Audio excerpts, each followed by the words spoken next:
Kabanata 861. Nakatingin si Jade sa gilid habang may hawak na tasa ng tsaa. Lucas, nakakatuwang gamitin mo si Ted para tanggalin ang Harvard. Tapos, gumastos ka lang ng $2 million at ginawa mong malaking pabor si Ted. Wala kang mahahanap na iba na makakagawa ng mga ganoong bagay sa murang halaga. Umisi si Lucas at sinabing, hindi niya ako tinulungan. Tinutulungan niya ang sarili niya. Gamit ang pera, matagumpay niyang nabayaran ang utang ng kanyang kumpanya at nagtatago siya sa ibang bansa para i-enjoy ang kanyang buhay ngayon. Yan ang tinatawag na win-win situation para sa aming dalawa. Tumango si Jade. Narinig ko na nagalit si Harvard kaya nakahiga siya sa ospital dahil dito. Lucas, puntahan natin siya. Oo, syempre dapat bisitahin natin siya. Tumigil sa pagsasayaw si Lucas. Pumunta tayo sa ospital at bisitahin ang pinsan nating may mentally injured. Haha. Pagkatapos niyang magsalita ay magkasunod na lumabas ng opisina ang dalawa. Sa isang maikling sandali, kumalat ang balita tungkol sa insidente kay Harvard sa lahat ng dako at nalaman ng lahat na sinira niya ang proyekto. Mahirap sabihin kung ang Hill Nuclear Manufacturing Company ay iiral pa bukas. Labis na balisa ang matatandang tauhan. Tinibak sila ng Hill Manufacturing Company at kung bumagsak din ang Hill Nuclear Manufacturing Company, ang kanilang buhay ay lubos na masisira. Sino pa ba ang maaasahan nila? Ang sakuna ng Hill Nuclear Manufacturing Company ay mukhang hindi ito malulutas. Sa ospital, umalis si Thomas sa inpatient department. Lumapit siya para kunin ang phone niya at tumawag. Hello, Samson, tulungan mo ako sa isang bagay. Boss, sabihin mo lang. Ayusin si Cancer na mag-travel sa ibang bansa at ibalik ang isang lalaki na tinatawag na Ted Morrison. Si Cancer ay isa sa 12 Golden Zodiac sa ilalim ni Thomas. Kaiba sa ibang Golden Zodiacs, ang Cancer ay dalubhasa sa mga foreign affairs. Dalubhasa siya sa pag-aresto, pagsubaybay, pag-undercover, pag-iimbestiga, at pag-escort ng mga target. Nanggang nahulugan ang pagpapatawag ng Cancer na labis na nag-aalala si Thomas tungkol sa issue. Kasabay nito, sinabi niya kay Samson, plus, ayusin ang pulis na makipagtulungan kay Cancer. Kailangan nilang arestuhin si Ted Morrison. Bukod dyan, hayaan ng korte na magtrabaho sa paghawak sa kaso ni Ted. Kapag na-escort siya pabalik, ipatupad agad ang batas. Pagkatapos, in-end ni Thomas ang tawag. Muli siyang tumawag sa Shalom Technology. Hello, Ryan, kailangan kitang hawakan ng isang mahirap na bagay. Sabihin ang salita. Kumuha kaagad ng $300 million mula sa mga pondong pambili ng Departamento ng Pananalapi ng Shalom Technology at humanap ng maaasahang pabrika para bumili ng mga hilaw na materyales. Pagkatapos, ipadala ang stock sa bodega ng Hill Nuclear Manufacturing Company. $300 milyong. Boss, hindi ba ang Harvard Hill ay nakakuha lamang ng $200 milyong na pautang mula sa bangko? Ngayon gusto mong magdagdag ng $300 milyong pa. Kailangan ba nating gumamit ng napakaraming pera? Napabuntong hininga si Thomas. May nangyari. Magaling si Ryan kaya hindi na siya nagtanong pa. Sige, gagawin ko na. Kukuha ako ng $300 million mula sa backup fund ng kumpanya para malutas ang problema para sa Hill Nuclear Manufacturing Company. Beep. Natapos ang tawag. Nagpakawala ng mahabang hininga si Thomas at naisip, masama si Ted, pero bakit bigla niyang pinuntirya ang Harvard? At saka, napakatalino ba talaga ni Ted na kaya niyang magdisenyo ng napakatalino na bitag para mahulog si Harvard? Kahit anong isipin niya, kakaiba pa rin ang nararamdaman niya. Sa oras na ito, dumating ang kotse ni Lucas sa ospital. Kabanata 862. Nang makita ni Thomas si Lucas at Jade na lumabas ng sasakyan, alam na niya kung sino ang nasa likod ng lahat. Siguradong sila iyon. Nagpunta sina Lucas at Jade sa inpatient department bago sila tumuloy sa ward ng Harvard. Pagpasok pa lang ni Lucas sa ward, sarcastic niyang sinabi, "Hoy, mahal kong pinsan, paano ka napunta sa ganito?" Ayaw siyang pansinin ni Harvard. Malinaw na walang magandang intensyon ang pagdating ni Lucas. Napangisi si Harvard. "Bakit ka nandito?"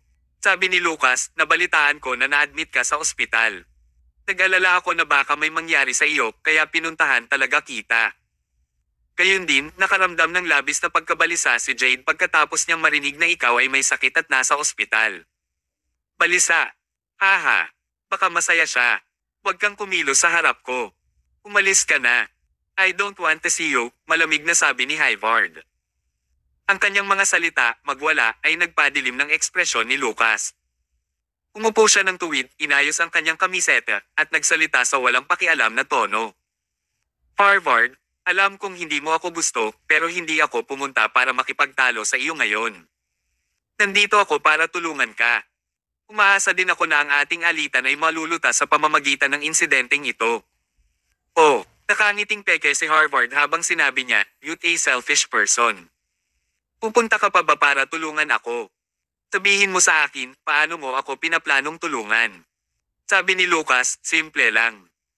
Ang hirap na nararanasan mo ngayon ay ang pera na hiniram mo sa bangko at tinakasan ka, pero hindi mo nakuha ang mga raw materials, kaya hindi mo pwedeng ipagpatuloy ang pagsisimula ng project.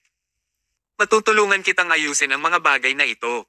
Mababayaran ko ang pera at bibili ako ng mga raw materials. Matapos simulan ng project, ibabalik mo ang gastos at ibabalik ang pera sa bangko. Medyo maganda yun pakinggan. Pero, si Lucas ba ang uri ng tao na tutulong sa iba? Siyempre hindi siya ganun talaga. Malamig na tinitigan siya ni Harvard. Walang libre.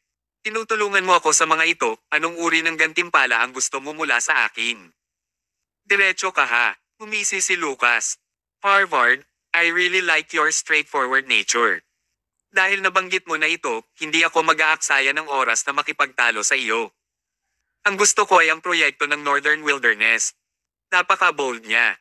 Sinabi ni Harvard, ang project na yun ay itinalaga sa Hill Nuclear Manufacturing Company, hindi sa iyo. Kahit gusto kong ibigay sa iyo, hindi aprobahan ng Urban Construction Bureau. Itinaway ni Lucas ang kanyang kamay. Kung ibang kumpanya, syempre hindi sila mag-aaproba, pero iba kami. Pagkatapos ng lahat, ang iyong Hill Nuclear Manufacturing Company ay kabilang pa rin sa pamilya ng Hill. Hanggat sumasang-ayon ka na ganap na isama ang Hill Nuclear Manufacturing Company sa Hill Manufacturing Company, ang iyong proyekto ay magiging proyekto ng pamilya ng Hill. Kung ganoon, hindi ba natural sa akin na maglagay ng pera at pagsisikap? Iyon ang layunin ni Lucas. Nais niyang ang kumpanya ni Harvard ay ganap na maisama sa pamilya ng Hill. Napakaganda ng tunog na magiging komportable para sa kanya na maglagay ng pera at pagsisikap. Sa katunayan, kapag sumama na sa kanya ang Harvard, ang karapatan ng desisyon ay kay Lucas. Sa oras na iyon, tiyak na matatanggal sa trabaho ang matandang staff ng Hill Nuclear Manufacturing Company, at maging ang Harvard ay maaaring matanggal din. Bukod dito, ang malaking project na sa wakas ay nakuha ng Harvard ay ninakaw din ni Lucas. Tinasamantala nitong Lucas Hill ang kanyang sitwasyon. Sa gilid, hindi na nakatiis na makinig si Emma, at sinabi niya, Harvard, hindi mo siya pakikinggan. Nagtaas ng kamay si Harvard at sinenyasan si Emma na huwag magsalita. Emma, siguraduhin mo lang. Hindi ako ganoon kawalang isip. Inangat niya ang ulo niya at tumingin kay Lucas. Lucas, hindi mo ako masyadong sineseryoso ha. Ang tingin mo ba sa akin ay isang walang isip na niloloko mo lang? Kung isasama ko ang aking kumpanya sa pamilya ng Hill, may natitira pa ba ako? Magwala. Umalis ka na sa ward ko. Galit na galit si Lucas. Sa oras na ito, lumapit si Jade at idinagdag, Harvard, si Lucas ay talagang nag-aalala sa iyong sariling kapakanan. Kung nag-aalala ka, maaari kaming pumirma ng kontrata para sa indemnity ng maaga. Kung ipagkanulo ka ni Lucas pagkatapos ng integration, maaari mong hilingin sa kanya na magbayad. Umalaklak si Harvard. Magbayad. Kung ikukumpara sa proyekto ng Northern Wilderness, ang kabayaran ng kaunting pera ay wala. Lucas, Jade, sa tingin mo magiging walang isip ako. Kawakas ay hindi napigilan ni Lucas na sumigaw, Harvard Hill, mas mauunawaan mo ang iyong sitwasyon ngayon. Kung hindi mo isasama ang iyong kumpanya sa pangunahing kumpanya, mahaharap ka malaking kabayaran, at hahabulin ka ng Urban Construction Bureau para sa pananagutan. Sa oras na iyon, ang hatol sa bilangguan ay naghihintay para sa iyo. Tumigil ka sa pagsasalita. Sumigaw rin si Harvard, kahit na makulong ako, hinding-hindi ko ibibigay ang proyekto sa iyo. Magwala ka ngayon. Ikaw. Hindi nakaimik si Lucas matapos mapabulaanan. Tara na. Agad namang umalis sina Lucas at Jade sa site. Pagkaalis nila, pumasok si Thomas sa ward. Tinalakpakan niya ang kanyang mga kamay habang sinasabi, galing, Harvard. Tama ang ginawa mo sa pagkakataong ito. Hindi mo hinayaang samantalahin kanila. Sinabi ni Harvard, Thomas, mangyaring makatiyak. Hindi ako ang Harvard Hill na dating duwag.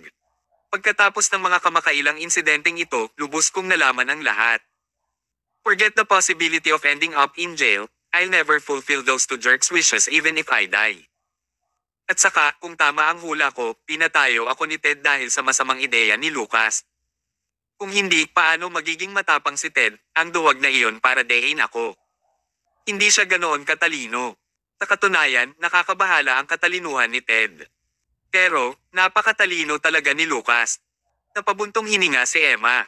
Tama kayong dalawa, pero nakakabahala talaga ang sitwasyong kinakaharap ngayon ni Harvard. Kung hindi pa rin tayo makagawa ng paraan para malutas ito. Kapag hinahabol siya ng Urban Construction Bureau para sa pananagutan, at hinihimok siya ng bangko na bayaran ang utang, kung gayon ang Harvard ay talagang mapupunta sa kulungan. Pagkatapos niyang magsalita, tumahimik ang buong ward. Walang gustong makulong. Pero tila mahirap isipin ito kapag nahaharap sa sitwasyong ito ngayon. Sinabi ni Stanley, Mr. Hill, bakit hindi ka humingi ng tulong sa Shalom Technology? Hilingin sa kanila na magtabi ng $200 million para malutas ang iyong emergency. Patuloy na winawagayway ni Harvard ang kanyang kamay. Paano ko ito ilalabas? Mas mabuti kung hindi ko sasabihin. Kung tatanungin ko talaga sila, tiyak na iisipin nila akong tulala. At that time, hindi lang ako makakautang sa kanila, siguradong iiwan din nila ako. Mahirap ang sitwasyon. Sa mga sumunod na araw, si Harvard ay patuloy na nagmamakaawa sa mga tao at nag-iisip ng mga paraan. Pero, ang pondo sa sales na $200 million ay hindi maliit na halaga. Mahirap para sa kanya na makuha ito sa maikling panahon. Kabanata 863. Not to mention, pasikretong ginugulo ni Lucas ang mga bagay-bagay.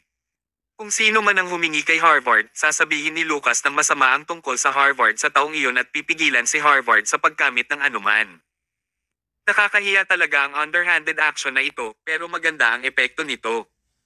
Si Harvard ay pinilit na patayin ni Lucas. Nakaupo siya sa opisina niya habang bumantong hininga. Kung magpapatuloy ang ganitong sitwasyon, kakasuhan siya ng Urban Construction Bureau sa loob ng 1 linggo. Ano ang dapat niyang gawin? Nang makaramdam siya ng kaguluhan, biglang tumakbo ang kanyang sekretarya sa kanyang opisina na balisa, at sinabing, Mr. Hill, dumating ang miyembro ng korte.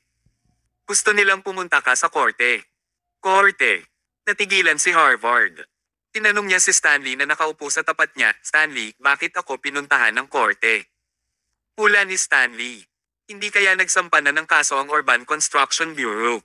Sila ang mga opisyal ng gobyerno. Kung gusto kanilang aidmanda, magagawa nila ito anumang oras. Agad na nakaramdam ng pagkasira ng loob si Harvard. Mabilis na kumilos ang Urban Construction Bureau. Kanina lang nangyari ang insidente. At saka, hindi ba nila kailangang ipaalam sa kanya ng maaga? Si Harvard ay maaari lang umalis ng walang magawa kasama ang miyembro ng korte. Sa pag-alis niya, pinaghandaan niya na hindi na siya babalik. Makalipas ang kalahating oras, umupo si Harvard sa reception room ng court. Lumapit ang isang coordinator, umupo at magalang na sinabi, ikaw si Mr. Harvard Hill, tama ba? Oo ako. Hi, Mr. Hill. Inaanyayahan ka naming pumunta dito sa oras na ito higit sa lahat dahil gusto naming makipag-usap sa iyo tungkol sa isyu ng kompensasyon ng lamang manufacturing. Napanloloko sa negosyo ni Ted Moriarty. Nagulat si Harvard. Tinanong niya, hindi ba nagsampa ng paratang laban sa akin? Natigilan ang coordinator. Ikaw ang biktima. Bakit ka namin ay demanda? Tinapik ni Harvard ang kanyang dibdib. Halos mabaliw siya. Lumingon siya at mabilis na nagtanong, so, ibig mong sabihin ay inaresto si Ted Morrison? Oo. Seryoso ka. Hindi ba siya tumakas sa ibang bansa? Paano siya naaresto ng ganoon kabilis? Paliwanag ng coordinator, hindi ko rin masyadong alam ang eksaktong sitwasyon. Parang may nakahuli kay Ted sa ibang bansa at iniabot sa gobyerno. Ang pulisya ng Southland District ay sadyang sumugod sa ibang bansa upang makipagtulungan sa pag-aresto at pag-extradite sa kanya pabalik dito. Pagkatapos, inaresto si Ted Morrison. May tao. Sino yun? Lihim na nagulat si Harvard. Meron ngang kasabihan, kapag ginagawa mo ang mga bagay na tama, hindi mo lang tinutulungan ang iba, tinutulungan mo rin ang iyong sarili. Hindi niya inaasahan ang isang hindi kilalang bayani na matuwid na tutulong sa kanya sa pinakamahirap na panahon. Nahuli ng taong iyon si Ted sa ibang bansa at ibinigay siya sa gobyerno. Ito ay kahangahangang tanong ni Harvard, so, ibig mo bang sabihin ay ibabalik sa akin ang perang ninakaw ni Ted sa akin? Huminga ng malalim ang coordinator. Hindi ko akalain. Bakit hindi? Hindi ba siya naaresto? Siya ay inaresto, ngunit ang pera ay ginastos niya gamit ang mga legal na pamamaraan. Ginamit ni Ted ang pera para bayaran ang sahod ng mga manggagawa at mga utang ng kumpanya. Kaya, kahit ibalik siya rito, hindi mo na maibabalik ang nawala sa iyo. Nang marinig ito ni Harvard, mas nawalan siya ng pag-asa. Pagkatapos ng mga araw na ito, wala pa rin siyang nakuhang kapaki-pakinabang. Ano ang magagawa niya kahit naarestuhin si Ted? Inubos ni Ted ang lahat ng pera. Kahit na may natitira pang pera, maaaring may mga $20 million na lang. Kailangan pa niyang pagdusahan ang pagkawala. Dahil hindi ko maibalik ang pera ko, bakit mo ako hiniling na sumama? Galit na sigaw ni Harvard. Tinenyasan siya ng coordinator na manatiling kalmado. Ginoong Hill, manatiling kalmado. Bagamat hindi mo maibabalik ang iyong pera, iminulungkahi namin na maaari mong gamitin ang iba pang mga paraan upang mabayaran ang iyong pagkawala. Anong paraan? Isang mortgage. Tanong ng Harvard, ano ang mortgage? Bahay ni Ted. Umiling ang coordinator, batay sa profesional na pagtatansya, ang Ted's Langong Manufacturing ay nagkakahalaga ng $500 million. Dahil hindi niya kayang bayaran ang pagkawala mo, iminumungkahi namin na ipagpalit niya sa iyo ang kanyang pabrika. Nanging nahulugan ito na ang Harvard ay makakatanggap ng $500 million na nagkakahalaga ng Langong Manufacturing upang mabayaran ang kanyang pagkawala ng $200 million. Mukhang kikita siya ng malaki. Ang problema ay kailangan ng Harvard ng mga hilaw na materyales, hindi pera. Ano ang magagawa niya sa isang pabrika? Medyo awkward si Harvard. Hindi niya makuha ang gusto niya, ngunit nakuha niya ang hindi niya gusto. Ano kayang gagawin niya? Tinayuhan siya ng coordinator, Mr. Hill, iminumungkahi naming tanggapin mo ang mortgage. Hindi bababa na ito ay pwedeng masakop ang loss. Kung pipilitin mong bawiin ang purchasing fund, natatakot ako na gagawin mo lang iyon ng walang kabuluhan at wala kang makukuha sa huli. Kabanata 864. Gumagalaw ang isip ni Harvard. Umupo siya sa kanyang upuan habang kinukwenta niya ang kanyang tubo at lugi. Kung tatanggapin niya ang mungkahi ng coordinator, maaari niyang makuha ang pabrika bilang kabayaran, ngunit mawawalan siya ng posibilidad na maibalik ang pondo sa pagbili. Pero, kung ipipilit niyang bawin ang purchasing fund, baka wala siyang makuha. Siya ay nasa isang dilema sa dalawang pagpipilian na ito. Matapos makaramdam ng pag-aalinlangan si Harvard sa mahabang panahon, pinili niyang sumuko. Okay, tinatanggap ko ang suggestion na ito. Kung tatanggapin niya ang suggestion, maaari siyang makakuha ng pabrika. Pwede siyang makaisip ng paraan para maibenta ito o gawin ang anumang bagay sa pabrika. Hindi bababasa, maaari siyang magkaroon ng isang silid para sa pagmamaniobra, at ito ay mas mahusay kaysa sa wala. Ito ang pinakamagandang pagtatapos sa sandaling iyon. Pagkatapos niyang umalis sa korte, malungkot na bumalik si Harvard sa kanyang opisina. Agad na lumapit si Stanley at nagtanong, Mr. Hill, anong meron? Kinakasuhan ba tayo ng Urban Construction Bureau? Napailing si Harvard. Hindi nila tayo hinahabol. Curious na tanong ni Stanley, so, what's going on? Napabuntong hininga si Harvard bago siya umupo at sinabi kay Stanley ang lahat ng nangyari sa court. Pagkarinig ni Stanley ay ngumiti siya ng mapait at umiling. Hindi ko talaga alam kung dapat ba tayong umiyak o tumawa. Dapat talaga tayong naging masaya na ibinibigay nila sa atin ang pabrika na nagkakahalaga ng $500 million. Pero, ang kulang sa atin ay hilaw na materyales, hindi pabrika. Kahit na mayroon kaming pabrika, huli na para sa amin upang simulan kaagad ang pagmamanupaktura. Hindi sa banggitin, wala kaming alam tungkol sa pagmamanupaktura, at mas magugulo pa namin ang mga bagay-bagay. Natural na alam din iyon ni Harvard. Ang pinakamalaking problema natin ngayon ay kung saan natin dapat makuha ang $200 million purchasing fund. Ang bangko ay hindi magpapahiram sa amin ng mas maraming pera at ang ibang malalaking kumpanya ay hindi rin handang magpahiram sa amin, sabi niya sa matinding paghihirap. Nasa dilema sila. Napakalungkot ni Harvard at Stanley. Sa oras na ito, pumasok ang sekretarya sa opisina at sinabing, Mr. Hill, dumating si Mr. Ian Drake mula sa Shalom Technology. Shalom Technology. Imbitahan mo siya dito ngayon. Ilang sandali pa ay pumasok na si Ian sa opisina. Magalang na sinabi ni Harvard, Mr. Drake, hindi ko alam na darating ka, kaya hindi ako lumabas at tinanggap ka. Mangyaring huwag pansinin iyon. Itinaway ni Ian ang kanyang kamay. Ayos lang, Mr. Hill. Lumapit din ako bigla this time. Natanggap ko ang utos mula sa aming chairman na narito ako para bigyan ka ng isang batch ng stock. Stock. Inilapag ni Ian ang mga listahan sa mesa. Ginoong Hill, narinig na namin ang tungkol sa iyo. Ang aming chairman ay nag-aalala na ang proyekto ay hindi maisakatuparan, kaya siya ay gumawa ng desisyon sa kanyang sarili. Kumuha siya ng $300 million mula sa backup fund ng Shalom Technology para bilhin ang mga hilaw na materyales. Ito ang checklist. Ngayon, pumunta ako para talakayin sa iyo kung saan natin dapat itago ang stock na ito. Ano? Tumayo si Harvard. Mukha siyang nabalisa at hindi niya alam kung ano ang dapat niyang sabihin. Naubusan talaga siya ng solusyon. Sa hindi inaasahang pagkakataon, hindi siya pinabayaan ng Shalom Technology sa kritikal na oras na ito at pinili pa nilang magpadala ng tulong sa oras ng kanyang pangangailangan. Gamit ang batch ng stock na ito, maaari niyang ipagpatuloy ang pagpapatupad ng proyekto. Salamat. Maraming salamat. Nang may luhang mga mata, sinabi ni Harvard, Mr. Drake, tulungan mo akong magpasalamat kay Mr. Hudson.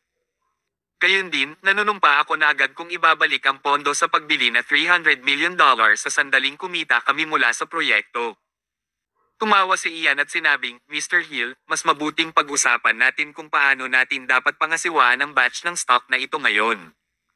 Oo, dapat unahin natin ito. Tinuro ni Harvard si Stanley. Stanley, mangyaring sumama kay Mr. Drake at pag-usapan ang bagay tungkol sa imbakan ng stock. Oo. Inakay ni Stanley si Ian na lumabas ng opisina. Sa oras na ito, ang Harvard lamang ang natitira sa opisina. Umupo siya at siya ay ganap na tulala. Masaya ba siya? Siyempre nakaramdam siya ng saya. Ngunit, pakiramdam niya ay may kapangyarihang pumoprotekta sa kanya sa dilim. Nakatulong ito sa kanya na gawing pagpapala ang panganib at nalutas niya ang lahat ng uri ng problema. Sino ang tumulong sa kanya? Nakaisip si Harvard ng isang pangalan. Thomas. Pero, napaisip siya. Nagmamayari ba si Thomas ng napakalaking kapangyarihan na kaya niyang umorder ng Shalom Technology? Sa dami ng iniisip niya, mas nagiging imposible ang pakiramdam niya. Pero, talagang naramdaman niya ang presensya ng kapangyarihang ito. Hindi niya maiwasang tawagan si Thomas. Pip, Pip. Tinagot ang tawag matapos itong tumunog ng ilang sandali. Hindi napigilan ng Harvard na sabihin, Thomas, gusto kong sabihin sa iyo ang 2 piraso ng mabuting balita. Magandang balita. At may 2. Oo. Ang unang magandang balita ay nagpunta ako sa korte, ngunit hindi nagawang ibalik ni Ted ang pera. Kaya, inilagay niya ang kanyang $500 million na pabrika bilang isang mortgage sa akin. Ang pangalawang magandang balita ay ang Shalom Technology ay talagang bumili ng $300 million na halaga ng mga raw materials, at sila ay nasa bodega na ngayon. Kabanata 865. Hey, may maganda ang balita. This time, you've profited from the misfortune. With Ted's factory, you don't need to be troubled with raw materials. If you manage it well, you can manufacture, promote, and use it for yourself. It's worth it. Harvard also thought the same. With the factory, Harvard had more power, and he also had more confidence to compete with Lucas. Sometimes misfortune was really a blessing in disguise. Harvard paused for a while before he asked the question that he was very concerned about. Mayroon akong tanong sa iyo. Ano ito? Thomas, ikaw ba ang helped me to get through this difficulty? There was silence on the other end of the call for a few seconds before Thomas' cheerful chuckle could be heard. Harvard, hindi ako ang tumutulong sa iyo ngayon. It's fate. You're pretty lucky, so you're able to turn danger into a fortune. But, you have to be careful. If this thing happens again, you might not be as lucky as this time. Harvard nodded. Okay, nakuha ko. Then, he hung the call. Harvard felt a little upset. Actually, he hoped Thomas was the person who helped him. In that case, he would be able to express his gratitude, unlike he did not have someone whom he could thank now. On the other end, two people were furious in the office building of the main company. Jade tore the book on the table into pieces. She was so angry that her body shook. She could not wait to get someone and keep slapping that person. Lucas silently sat in his chair. He appeared very calm, but when looking at him closely, one would realize that his eyes were red, and he looked like he wanted to kill someone. He was a very arrogant man. He thought that nobody would be able to escape him. Lucas never even treated trash like Harvard seriously in the past. However, awkwardly enough, the trap he had put in so much effort to set up with had actually been easily solved. He initially thought that Ted had escaped overseas and everything was over. Who would have known that this walang isip would be arrested in a foreign country and repatriated back here? He was dumber than an animal. When he came back, Harvard got a factory without paying any cents. Let alone that this strengthened Harvard's power. Harvard could even produce his own raw materials without begging other companies. What made Lucas more furious was that the fund from Shalom Technology came like a strong wind. They simply invested $300 million more funding in Harvard's company. They did not just add more funds, but they also personally helped to purchase the raw materials and delivered the stuff to Harvard's doorstep. Haha. Were they really so enthusiastic? Even if they were collaboration partners, there would not be such kind collaborators either, right? Over. Everything was over. The more Lucas thought, the more frustrated he felt. Everything he set up was ruined. He did not pull Harvard down, but he even made Harvard stronger. This was so irritating.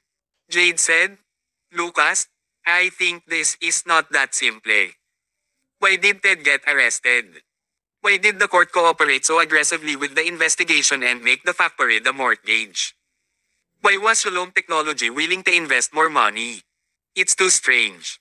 There are too many suspicions as if someone is secretly manipulating everything in the dark. Even Jade could feel it, so Lucas naturally sensed it as well. He took a deep breath. Emma, I know what you're talking about. I'm also thinking about who has such a huge power. Harvard is impossible to do that. So, Grandpa. Very unlikely either. As they thought, Jade brought up a name. Would it be Thomas? Thomas. Lucas narrowed his eyes. This man is brilliant. But, no matter how smart he is, it's impossible for him to have such huge power. You need to realize that this arrangement was done with the help of various big powers like the Foreign Organization, the Southland District's Police Force, the Court, and Shalom Technology. It involved the power of underground organizations, governments, and businesses. It was huge and complex, and it could not have been done through one party alone. Thomas is not likely to do so. In other words, if it's really done by Thomas, we can't afford to offend him based on his identity and status.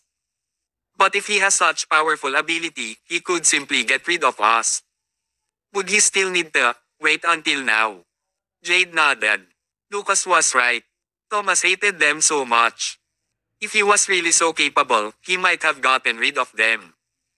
So, it would not be Thomas. Lucas, if it's not Grandpa nor Thomas, nobody else could do that. Emma. It's even more unlikely. Lucas let out a long sigh. At this time, I can only say this might be fate. Ted was coincidentally caught overseas. The police force was so responsible to repatriate him, the court was willing to investigate, and Shalom Technology was so kind that they were willing to invest more. Everything is fated. We can't go against fate. Actually, Lucas did not believe in fate.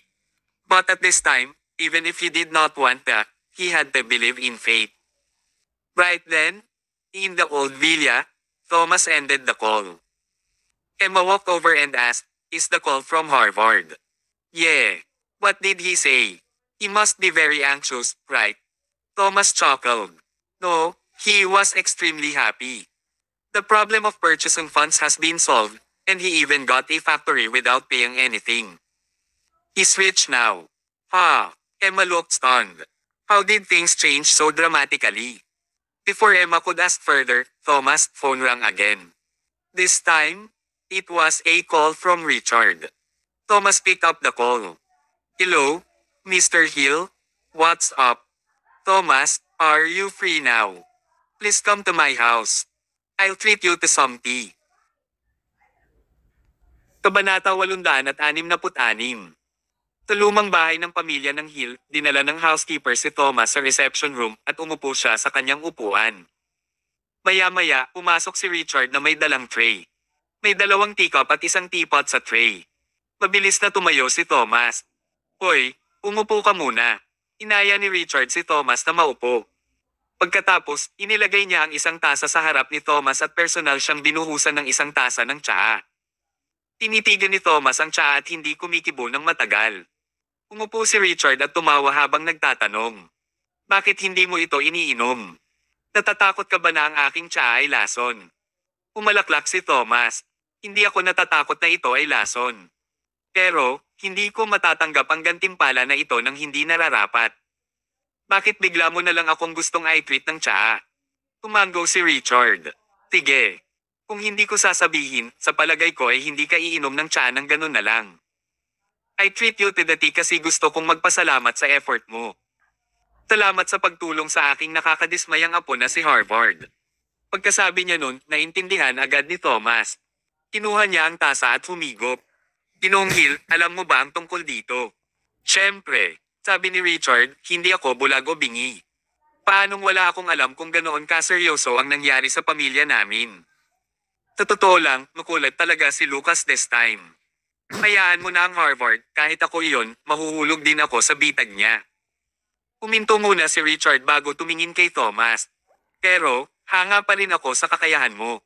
Maaari ka talagang mag-order ng napakaraming kapangyarihan ng sabay-sabay. Kahit na alam kong ikaw ang Diyos ng digmaan at ang punong opisyal na namamahala sa 3 lugar, hanga pa rin ako sa iyong mga pamamaraan. Thomas, ang galing mo. Umalaklak si Thomas nang hindi sumasagot at uminom ulit siya ng tsaa. Pero, tinitigan ni Richard si Thomas. Hindi ko masyadong naiintindihan ang ilang mga bagay. Ano ito? Una, bakit hindi mo sinabi sa Harvard na tinulungan mo siya dito? Kung ganoon, magpapasalamat siya sa iyo. Hindi na kailangan. Bakit? Ipinaliwanag ni Thomas, kung sasabihin ko kay Harvard, hindi niya sinasadya na umasa sa akin. Kung kaya kong ayusin ang isang malaking insidente, mayroon bang hindi ko kayang ayusin? Ito ay gagawing higit siyang walang takot. Mr. Hill, ginagawa mo ito noong nakaraan at iyon ang naging dahilan kung bakit ang Harvard ay naging mas mapangahas. Awkwardly tumikim si Richard. Noong una ay gusto niyang gabayan si Thomas, ngunit hindi niya inaasahan na siya pala ang pag-aaralan ni Thomas. Tama si Thomas. Kung alam ng Harvard na napakakapangyarihan si Thomas, hindi na siya mag-iingat. Ito ay magiging masama para sa paglago ng Harvard. Ito ang sinabi ng mga tao, kailangan mong palakihin ang isang batang lalaki na may mahigpit na disiplina. Tanong ulit ni Richard, here comes my second question. Thomas, napakadali ba para sa iyo na tanggalin sina Lucas at Jade gamit ang iyong kakayahan? Oo, ito ay 1 piraso ng cake lamang. So, bakit mo pa pinapalabas itong 2 pilyo? Dapat ay pinalis mo na lang sila ng maaga. Sa tagal ng pagsasalita ni Richard, nakaramdam siya ng matinding pagkabalisa. Kitang-kita na galit siya sa magkapatid. Seryosong tumingin si Thomas kay Richard. Madaling alisin ang mga ito. Ngunit, Mr. Hill, kailangan mong pag-isipang mabuti. Kung aalisin natin sila, ano ang mangyayari sa Harvard? Kumunat ang noo ni Richard. Hindi ba natin tinutulungan si Harvard kung aalisin natin sila? Hindi. Kabanata 867. Ininom ni Thomas ang huling higop ng tsaa. Mukhang nakatulong kami kay Harvard sa ibabaw, ngunit talagang nakakasira ito sa kanya. Ang isang spoiled na bata ay hindi lang aking maturely. Kung gusto niyang umunlad, kailangan niyang makaranas ng mga hadlang at kahirapan. Kung gusto nating sanayin si Harvard na maging pinuno ng pamilya Hill at gawin siyang independent, Kailangan nating hayaan siyang makaranas ng higit pang mga hadlang at makatagpo ng iba't ibang mga problema. Halimbawa, nagturo si Lucas ng leksyon kay Harvard sa pagkakataong ito. Kung mangyari muli ang ganitong uri ng bagay, naniniwala ako na ang Harvard ay magiging lubhang maingat at hindi na siya muling malilinlang.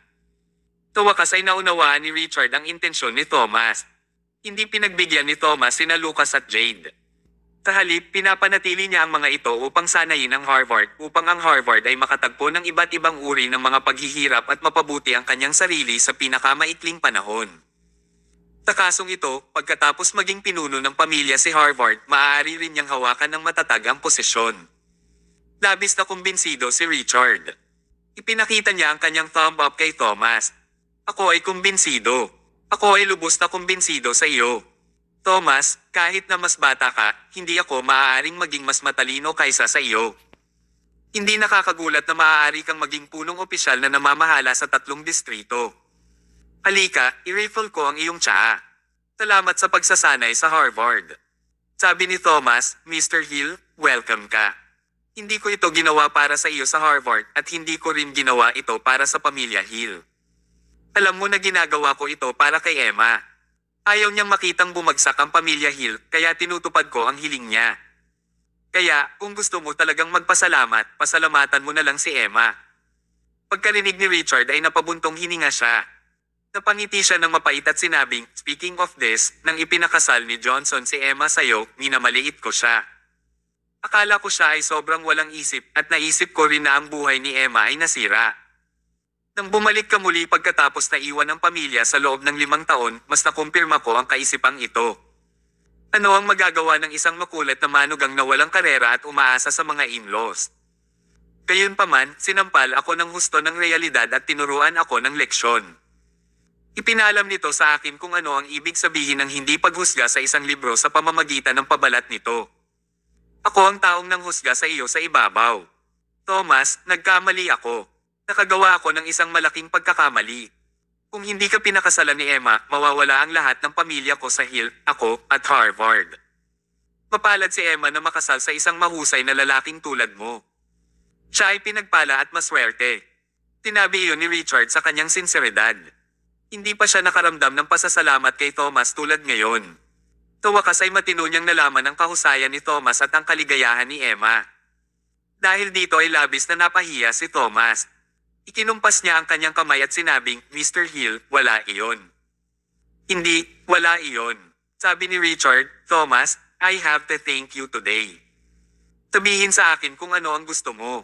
Itataya ko ang buhay ko para makuha lahat ng gusto mo. Umiti si Thomas. Kailangan pa ba niya si Mr. Hill para makuha ang gusto niya para sa kanya? Pero kung ibinaba niya si Mr. Hill, baka hindi na siya makalusot ngayon kapag tiningnan niya ang masigasig na ekspresyon ni Mr. Hill. Sa makatuwid, sinabi ni Thomas, okay. Balita ko napakagaling mong kumanta ng opera. Makalipas ang ilang araw, kaarawan na ng ama ni Emma. Sana makakanta ka sa birthday party niya. Umunat ang noo ni Richard. Gusto mo kumanta ako para kay Johnson? Oo. Thomas, pinapahiya mo ba ako? Paano kakantahin ng isang ama ang anak? Saka parang magkaribal na kaming dalawa ngayon. Paano ko ibababa ang aking dignidad para pasayahin siya? Napangisi si Thomas habang sinasabi, Mr. Hill, ngayon mo lang sinabi na gagawin mo lahat ng gusto ko. Bakit mo binabalikan ang iyong mga salita sa isang kisap mata? Ibinaba ni Richard ang kanyang ulo at nakaramdam ng pagkalumbay. Kabanata 868. Makalipas ang mahabang panahon, iniangat ni Richard ang ulo at tinitigan si Thomas. He unhappily asked, Thomas, hindi ko talaga maintindihan. Bakit gusto mong gawin ko ito? Isang kaiyahiyang bagay. Umalaklak si Thomas. Oo, tatay ka, at anak mo ang biyenan ko. Mukhang nababahala ka kung hilingin kong kumanta ka ng isang kanta para batiin siya. Pero kung tutuusin, ikaw ang ama niya. Hindi ba isang matuwid na bagay para sa ama ang layaw sa anak? Hayaan mo na ang kumanta ng isang kanta kahit na ang ama ay kailangang makuha ang buwan o isakripisyo ang kanyang buhay para sa anak, ito ay isang piraso din ng cake. Hindi pa rin nasisiyahan si Richard. Mukhang tama pero alam mo rin ang relasyon natin. Hindi na niya ako tinuturing na ama. Ginoong Hill, mas mabuting makipagkaibigan kaysa magkaaway, not to mention na pareho kayong mag-ama. Makinig sa akin, gamitin ang pagkakataong ito upang makipagkasundo sa aking biyenan sa kanyang kaarawan. Pagkatapos ng mahabang panahon na payuhan ni Thomas si Richard, hindi pa rin niya tinanggihan si Thomas sa huli. Tumango siya bilang pagsang-ayon kay Thomas. Tuwang-tuwa si Thomas. Sa pangako ni Richard, naniwala siya na mas magiging masaya si Johnson kaysa magbigay ng iba pang regalo. Matagal nang hindi maganda ang terms nilang dalawa, kaya oras na rin para masolusyonan ang kanilang alitan. Naniniwala si Thomas na pagkatapos na malaman ito ni Emma, matutuwa siyang makita iyon. Pagkatapos nilang mag-usap, uminom si Thomas ng ilang tasa ng tsaa bago siya tumayo at umalis. Sa mga sumunod na araw, nagkakasundo ang lahat. Walang nangyaring muli sa panig ng Harvard. Matagumpay na nagpapatuloy ang proyekto at naniniwala siyang maaari niyang bawiin ang pera sa lalong madaling panahon. Ang Harvard ay naging isa na ngayon sa 10 most outstanding young people sa Southland District. Maaari rin siyang maging in charge ng kumpanya balang araw. Sa wakas ay muling naging umaasa ang pamilya Hill. Lumipas ang 5 araw sa kalmado at walang pakialam, at sa wakas ay gabi na ng kaarawan ni Johnson. Ang gabing ito ay nakatadhana na maging pambihira. Si Thomas ay mayaman na ngayon at hindi siya maramo.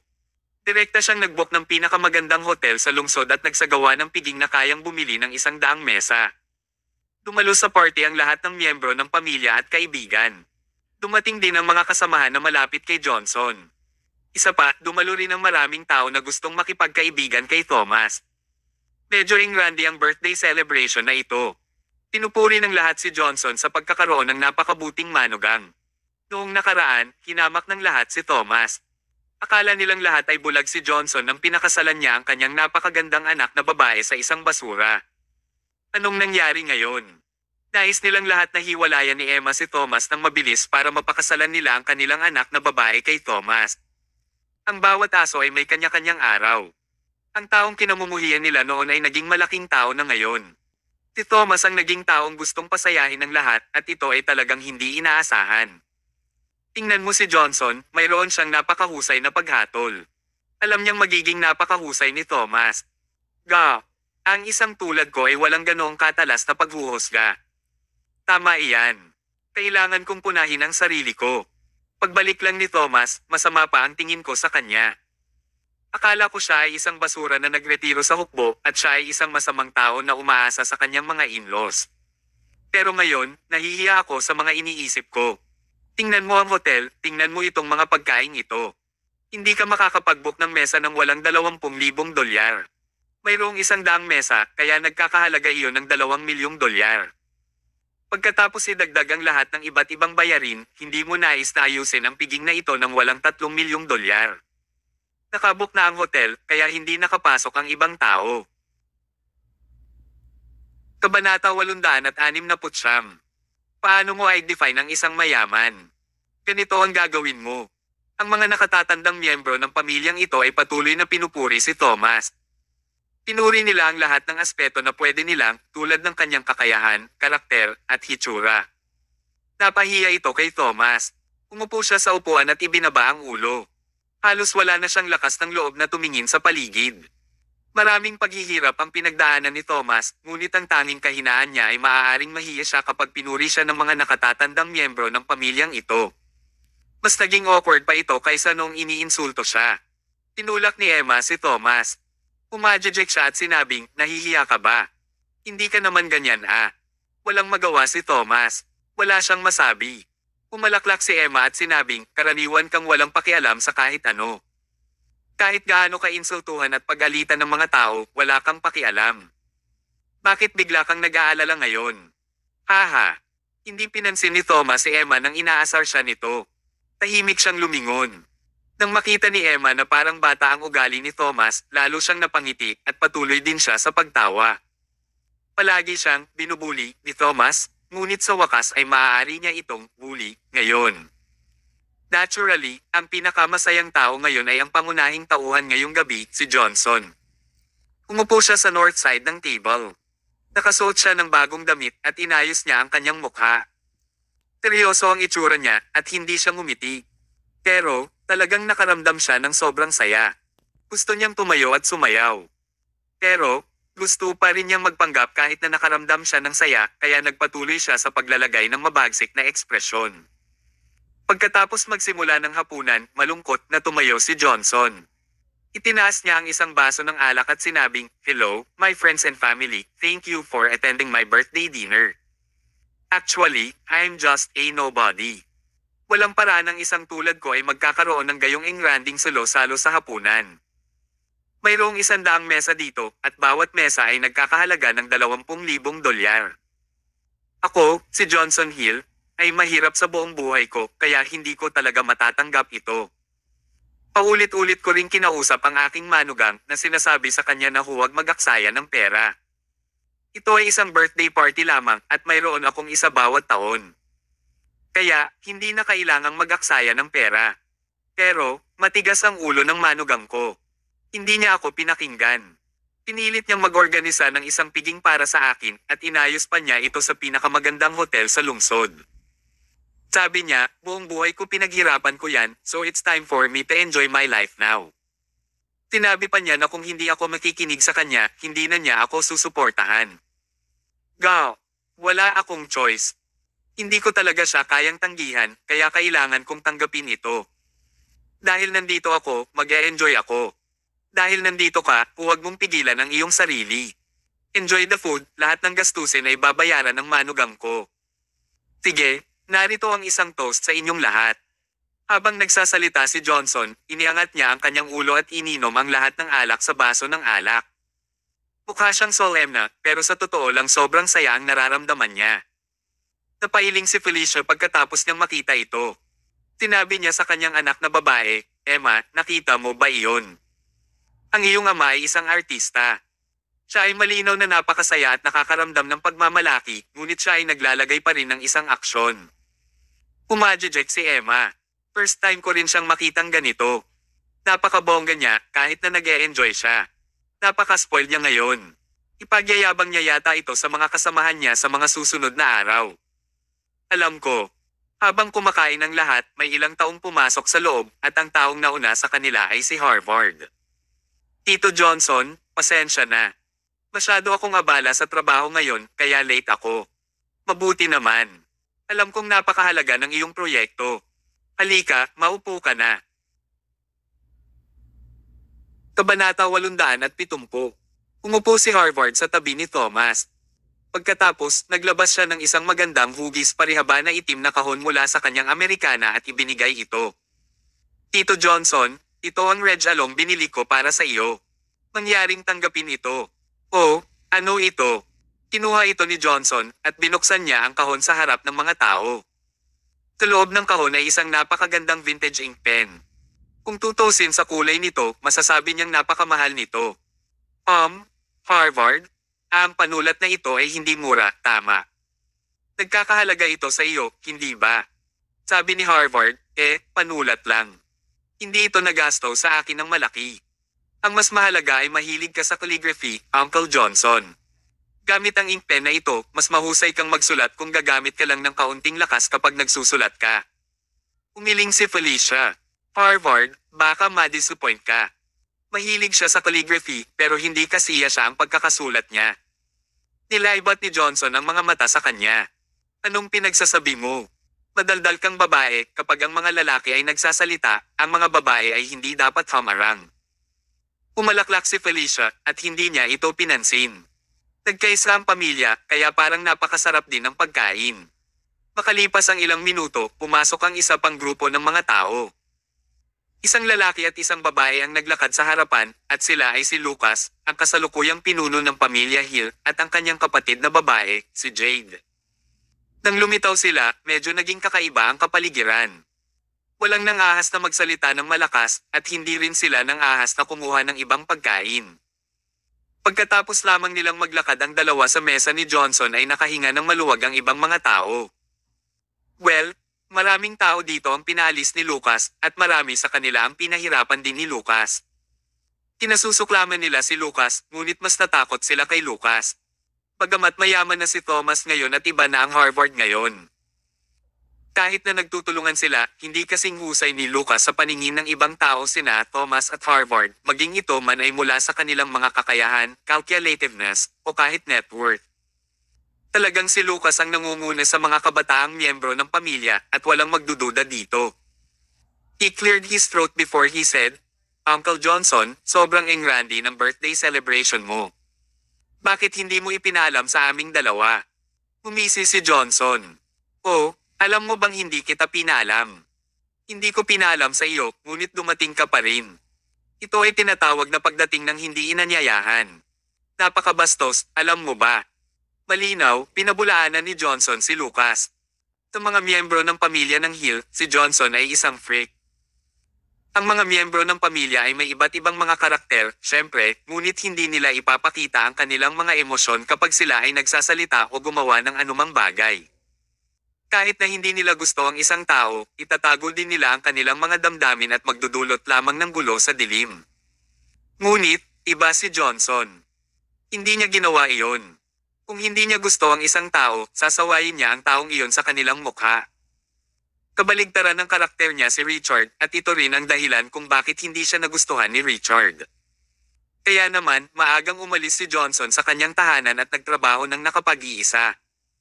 Alam ng lahat ang karakter ni Johnson, kaya hindi nila nakitang kakaiba ang ginawa niya. Hindi rin ito sineryoso ni Lucas. Umisi siya at hindi iyon pinansin. Ipinagpatuloy niya ang pagsasabing, "Tito Johnson, hindi ka gaanong nagbago.